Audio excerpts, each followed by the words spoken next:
Уважаеми господин Радев, уважаеми господин Джинсов, уважаеми официални гости, скъпи млади хора! За мен е изключително удоволствие и чест днес като представител на Министерството на младежта и спорта да представя пред вас съвсем накратко, няма да съм толкова обстоятелствена, предвид времето, което ни притиска и излизаме от рамките му. Съвсем накратко ще представя основните акценти в държавната политика за младежта. Ако нещо пропусна, надявам се след това да го зададете като въпрос, така че ще съм на ваше разположение.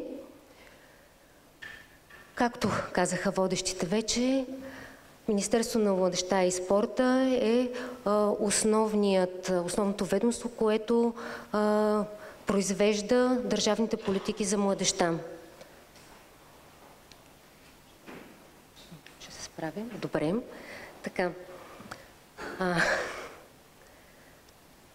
Самата държавна политика е съобразена, разбира се, с Закона за младежта, който на свой ред очертава основни принципи, цели и механизми за младежката политика на държавата и определя основните участници в нейното прилагане. Основен стратегически документ, който задава дългосрочните цели и визията на младежката политика, това е Националната стратегия за младежта, която е с период на действие от 2021 до 2030 година. Тя е разработена, разбира се, в съответствие с Европейската младежка стратегия и целите за устойчиво развитие на ООН. Самата стратегия съдържа 8 тематични области и 8 приоритета, като основни теми в нея са образованието, заетостта, младежкото участие, доброволчеството, културата и здравето, опазването на околната среда и младежката работа. Дали се чувам или аз смърдам? Добре, благодаря. Тази година, тъй като всяка нашата стратегия има период на действие 10 години, тази година е 5-та от нейното вече действие, така че предстои да се направи една проверка на това как се изпълняват заложените приоритети и ако има необходимост да се нанесат корекции за следващия 5-годишен период при нейното изпълнение. Тук съм пропуснала да маркирам, но за изпълнението на националната стратегия Министерството на младежта ежегодно изготвя един обобщен план, който включва дейности и мерки, които ни се предоставят от всички общини на територията на страната, както и от всички ведомства, които имат отношение по младежките политики. Този план, както вече казах, се изготвя всяка година в началото на годината, гласува се на Министерски съвет и в него са включени мерки и дейности, има отговорни институции, индикатори, разбира се, за проследяването на изпълнението на съответните заложени мерки и, разбира се, бюджет. Тази година плана за изпълнение на стратегията е изготвен и приет на Министерски съвет. На по-късен етап, както когато има план, винаги има и отчет на този план, така че всяка година се изготвя, във втората половина на годината се изготвя отчет за изпълнението на плана за предходната година. При нас предстои през месец септември да се изготви този отчет, като се, разбира се, иска информация, както и за самия план от съответните общини и ведомства.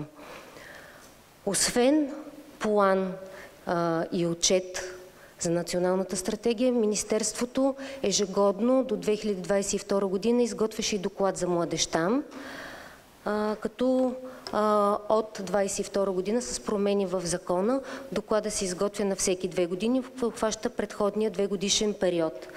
Самия доклад представя обобщена информация за състоянието на младите хора в България и реализираните политики в тяхна подкрепа. За подкрепа на министъра и самото министерство в областта на младежките политики. Към министерството са създадени няколко консултативни и подпомагащи органи. Основният и най-главен, ако мога образно да се изразя, това е Националният консултативен съвет, който се създава с заповед на министъра. В него се включват по един представител, по един заместник министър от всички министерства, представители на Държавна агенция за закрила на детето, на Националния младежки форум и на всички заинтересовани страни, като ролята на Националния консултативен съвет е да дава становища по проекти на нормативни актове и стратегически документи, да предлага мерки за постигане на заложените цели на държавната политика и да обобщава други въпроси, да консултира министъра по допълнителни въпроси, които са в сферата и насочени към младежката политика. Друг орган, това е Обществения съвет. Само тук искам да пропуснах да отворя скоба. За тази година Консултативният съвет все още не е свикан. За миналата година имаше едно съвещание. Тази година от септември месец предстои министъра да го свика и да си свърши работата. Другият орган, както вече казах, това е Обществения съвет. Той също има за цел да подпомага работата на министъра и на Министерството в областта на младежките политики. Тук отново са включени по-разнороден тип заинтересовани страни, като тук освен представители на Министерството има и представители на младежки организации и на организации, работещи с и за младите хора, защото целта на Обществения съвет е да дава конкретни мерки и предложения за развитието на младежката политика. Също така, към Министерството отново с заповед има сформирани и действащи 3 национални работни групи. Вече разбрах, че за Националната работна група по диалога най-вероятно всички сте запознати с нея. Може би и за Националната група за младежка работа също. За това няма да изпадам в подробности и детали. По-скоро ще насоча вниманието ви върху новосформираната в края на миналата година нова национална работна група за местна младежка политика, защото, както в своето изказване заместник-министър Младенов спомена, че основна ключова роля в изпълнението на младежките политики на местно ниво това са общините, защото те имат пряка връзка с вас, младите хора, могат да адресират вашите нужди и потребности и да дадат обратна информация към нас. Националната група, както вече казах, е създадена в края на миналата година. В нея са включени отново всички заинтересовани страни. Освен представители на Министерството, има представители на малките, на средните и на големите общини на територията на страната. Има представители на неправителствения сектор, така че с нея сме обхванали всички възможности за предложение и развитие на държавната младежка политика и прилагането и на местно ниво. Тук искам да отворя една скоба и да кажа, че от тази работна група се очаква да се изготвят няколко важни документа, които може би биха били интересни за вас. Ще се изготвят указания, които да се предоставят на общините за това как да прилагат на практика държавните нормативни изисквания на местно ниво. ще се изготви концепция, даже бих казала, че е почти приключила крайния вариант на концепцията, още малко работа предстои, за национална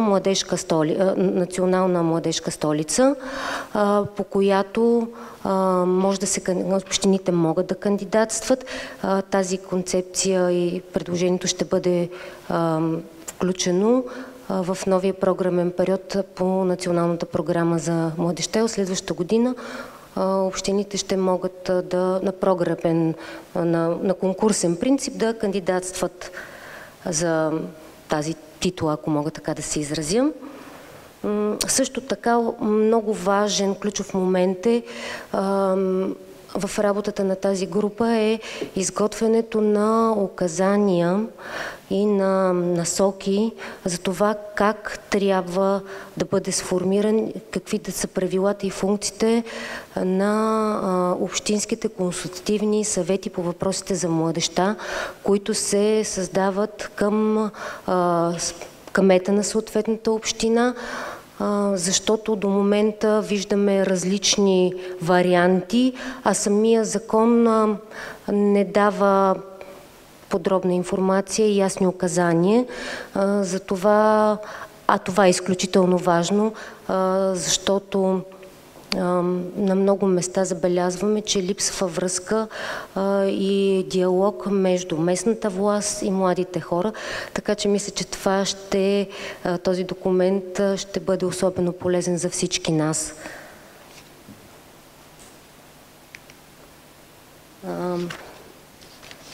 И както отново така споменавам, заместник-министър Младенов каза, младите хора на местно ниво са изключително важни за нас, но за нас също е важно да дадем възможност вие, младите хора, да развивате своя потенциал и своите възможности, за да може да се реализирате в живота и да бъдете пълноценни граждани, да се чувствате полезни, както на себе си, така и за обществото. В тази връзка и изпълнявайки на законовите разпоредби, Министерството реализира две национални програми. Едната е национална програма за младежта, която е със срок на действие, с период на действие от 2021 до 2025 година. Тази година кандидатстването и така приключи по нея. По нея, както и по другата програма, която ще представя след това, могат да кандидатстват сдружения с нестопанска цел, регистрирани по Закона за юридическите лица с нестопанска цел, да са в обществена полза, както и неформални младежки групи, което дава възможност на вас да се да се събирате и да реализирате ваши идеи. Тази година имаше възможност да се кандидатства по 5 тематични области, които виждате. Това са неформално обучение, екология, опазване на околната среда, свободно време, творчество и култура, насърчаване на здравословния начин на живот, толерантност и европейски политики. Тук само така искам да отбележа, че за мен беше изненада до голяма степен, че имаше много голям процент от проектни предложения, които бяха насочени към насърчаване на здравословния начин на живот, което да, очаквах да се наблегне на неформално, това е лично мое мнение, да, на неформалното обучение, но явно нуждите са в тази посока. Имаме избрани 16 проектни предложения на 16 организации и дейностите са в процес на изпълнение и трябва да приключат до края на тази година. Другата програма, това е Националната програма за изпълнение на младежки дейности по член 10 от Закона за хазарта. При нея финансирането е заложено. точно в този член 10а от Закона за хазарта и средствата се удържат от организациите, които изпълняват тези хазартни дейности, като от тази година 50%, половината от средствата се превеждат по бюджета на Министерството, а другата половина се превеждат и отиват към Министерството на здравеопазването. От тази година бюджета по програмата, както разбирате, е наполовина намален. До момента процедурата по кандидатстване приключи. Имаме 137 проектни предложения и сме в процес на административна оценка. Както виждате от сроковете на действие на двете програми, тази година те приключват и предстои изготвяне на нови две програми с нови приоритети. Затова днес ще е важно да чуя вашето мнение, за да можем да преценим до каква степен може да включим това, което вас ви вълнува в новия програмен период, като ключови области, по които може да се кандидатства. Всичко казано до тук може да намерите като информация и на Националната информационна система за младежта, която е разработена и се администрира от Министерството на младежта и спорта. Имаме и Фейсбук страница, както и ако имате въпроси, може да ги отправяте и към сайта на Министерството. По този начин изглежда нашата платформа и нашата информационна система. През нея също се кандидатства и по двете програми. Може да я разгледате. Също тя съдържа, стремим се да бъдем актуални с актуални новини. Стремим да качваме своевременно. Има и друга полезна информация, която може да ви бъде от полза. Също така пропуснах да кажа, че за нас е особено важно да разшириме изграждането на младежки центрове в повече градове от страната, защото младежките центрове са инструмента, който изпълнява държавната политика на местно ниво и директно има достъп и контакт с вас, младите хора.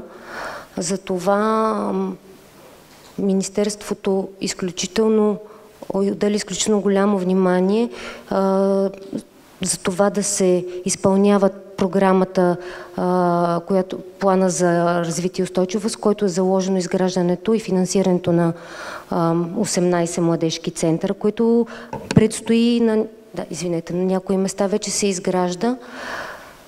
Тук също искам да благодаря на всички представители на младежките центрове, на неправителствените организации, на НМФ. Ако пропускам някой, моля да ме извините, защото те в годините са били коректен партньор на Министерството, винаги са ни оказвали помощ и подкрепа, включвали се в нашите дейности, за което и аз от своя име, както и заместник министър Младенов, благодаря ви. Надявам се за в бъдеще да продължаваме да работиме така, заедно в партньорство, защото съм убедена, че нашите общи усилия са в името на младите хора и в това те да се развият като едни успешни личности и да реализират своите мечти. Благодаря още веднъж за дадената възможност на организаторите. Желая успех и ползотворна работа. Ние също благодарим на всички вас. Благодарим на госпожа Петкова, която искам да поканя да седне на меката мебел, която се радвам, че най-накрая ще използваме на нашата сцена. И да ви напомня, че имаме два начина да чуем и вашето мнение, и вашите въпроси към госпожа Петкова. След секунди ще видим QR-кода, на който отново може да напишете вашия въпрос. Включва се отново и този син кетчбокс. Така че очаквам вдигната ръка, за да знам на къде да го метна. Готов? Чудесна асистенция. Слушаме въпроса. Благодаря много за дадената дума, за възможността да задам въпроса. Въпросът, който имаме, аз съм от град Пловдив, там участвам в консултативния съвет, в младежкият център и в много други организации.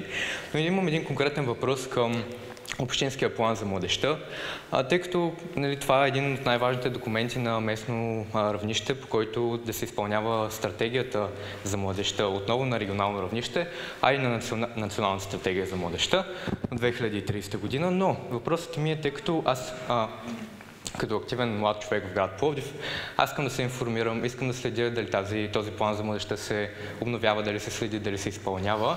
Аз наблюдавам това, че в град Пловдив от много години няма такъв план за младежта. Има стратегия за младежта, която е до 2030 година, но план за младежта няма.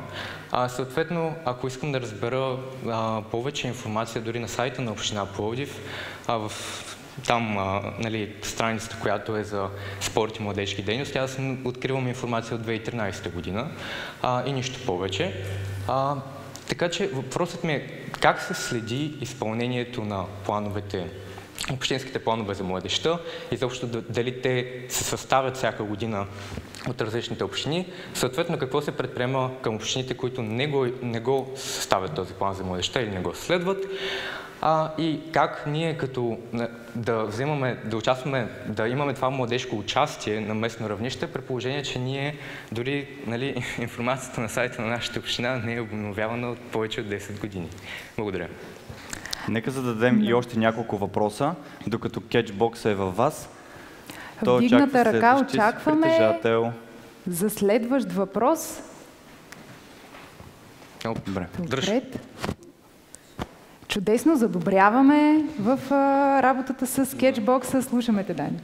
Здравейте, Дани Тарамацов от Сдружение Младото поколение в действие. Моят въпрос е на каква база ще изберете следващите приоритети в националната програма? Какви ще бъдат те? И може би нещо, което наблюдавам от моята практика е, че е хубаво да се включат темите, свързани с менталното здраве на младежите като цяло и зависимостите, конкретно интернет зависимостта като нещо, което е така ново. Благодаря ти, Дани. Позволявам си да поискам кетчбокса. Ще се включа и аз с един въпрос, който имаме онлайн. Как може да се разшири, да се подкрепи младежката тема в Министерството и дали може да се разшири екипа на дирекцията? Микрофонът е ваш. Благодаря. Аз ще започна отзад напред. Екипа на дирекцията има нужда от разширение. Имаме свободни бройки. Ще се радваме да дойдат млади, активни, мислещи, креативни хора и да се включат в нашия екип. Предстои отново да се пусне конкурс за няколко експерта, така че следете сайта. Ще се радвам някой от вас да се включи в нашия екип, защото в времето числеността доста намаля, обема от работа се увеличава и трудно се справяме на този етап. Да. Отпред-назад казахме. Отзад-напред. Да, отзад-напред. Така че на каква база ще бъдат избрани приоритетите за следващата национална програма за младежта, ако правилно обобщавам? Единствено мога да кажа, че те ще бъдат съобразени с европейската политика и европейските насоки. На този етап тепърва ще бъде сформирана работна група, даже в процес на сформиране към Министерството, която ще направи анализ до момента на младежките политики и ще вземем предвид всички ваши препоръки и ще видим какво е виждането на ръководството на Министерството. Така че надяваме се да отговорим на всички ваши нужди. Що се касае до менталното здраве и превенцията на различни видове зависимости, и към днешна дата може да се кандидатства с такива теми към Националната програма за младежки дейности по член 10 от хазарта. Там позволява, има такава възможност, така че би могло. Дори съм сигурна, че тази тема ще остане и за следващия програмен период, тъй като все пак парите са тематични, които идват от хазартът, така че изцяло ще са заложени за превенция. И някак логично идва първия зададен въпрос. Всъщност, а именно връзката между националното и местното ниво. По какъв начин Министерството следи изпълнението на общинските планове? Каква е връзката между Министерството и общините? За съжаление, тук отговорът ми няма да е много положителен, тъй като закона определя Министерството като орган, който е с пожелателен характер, а не с контролиращ, не може да упражнява санкции. И в тази посока ние можем само да констатираме факти, без да оказваме някакво въздействие за изпълнението, за съжаление. В този ред на мисли сме отчели пропуските в закона за младежта и както заместник министър Младенов каза, следващата година ще отворим закона, за да можем да допълним тези пропуски не само във връзка с изпълнението на стратегията в плана, а да се дадат конкретни насоки как трябва да се изпълнява държавната и местната политика, какви санкции би могло да има. И да, това е, за съжаление, закона казва, че плана трябва да се изготви съвместно от общината, от администрацията, с активното участие на младите хора от самата община, младежките организации. Но това на практика нямам информация дали някъде изобщо се случва, за съжаление. Тук сме да си кажем нещата каквито са, така че аз няма какво да ви лъжа. Ако някой знае, нека да каже. Ще се радвам да съм сигурен да го разбера. Това е начина на изготвяне на този план. Той трябва да се гласува на Общински съвет и след това да се представи към нас, към Министерството, за да може на база на тези планове да се изготви общия план за цялата страна. Докато сме на местно ниво, искам да ви попитам още един въпрос. По време на презентацията споменахте за титлата Национална младежка столица. Може ли всъщност това да бъде използвано като инструмент за контрол или за подпомагане на работата на общините? И обмисляте ли, работите ли в тази посока? По-скоро идеята за титлата Национална младежка столица, идеята е да дадем възможност общините да популяризират своята дейност и своите инициативи на местно, които реализират в посока младежки дейности на национално ниво. Ако трябва да вземем още един микрофон. Вие сте. Да си популяризират своите дейности, да ги стимулираме с предоставено финансиране, защото вече, както споменаха, общините ще имат възможност да кандидатстват на проектен принцип, конкурсен принцип, да предложат своите дейности и съответно комисия ще избере общината, която най-добре се наближава до критериите, които са заложени. Ще получи финансиране, с което ще успее да изпълни своите заложени дейности. И ние като министерство ще имаме възможност на национално ниво да популяризираме тази кампания.